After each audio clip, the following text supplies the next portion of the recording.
అసలు సహజంగా మానవుల్లో శాస్త్రీయ దృక్పథం లేకపోతే ఆదిమ మానవుల కాలంలో చెట్టు తొర్రల్లో కొండ గుహల్లో నివసించిన మానవులు ఈ రోజు విశ్వాంతరాల రహస్యాల్ని ఛేదిస్తూ వినివీధుల్లోకి దూసుకెళ్తా ఉన్నారంటే అది మానవుల్లో సహజంగానే ఉన్న శాస్త్రీయమైన ఆలోచన విధానం, ప్రశ్నించే తత్వమే కదా ఈ రోజు ఇంత ముందుకు తీసుకెళ్ళింది. ఈ ప్రశ్నించే తత్వాన్ని చంపుతున్నది ఎవరు?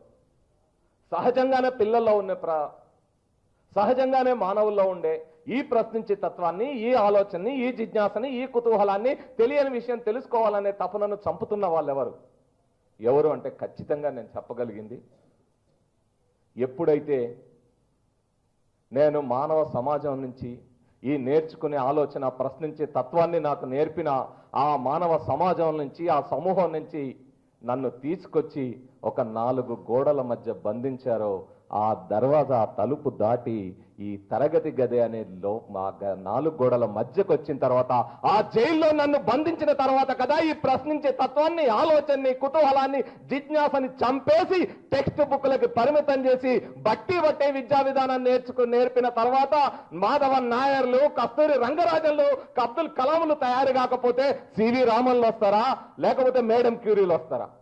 ఎక్కడ చంపబడతా ఉంది ఈ ఆలోచన? ఏమి విద్యా విధానం ఈరోజు మనకుంది? ఈ విద్యా విధానంలో ఏమి నేర్పబడతా ఉంది మనకి?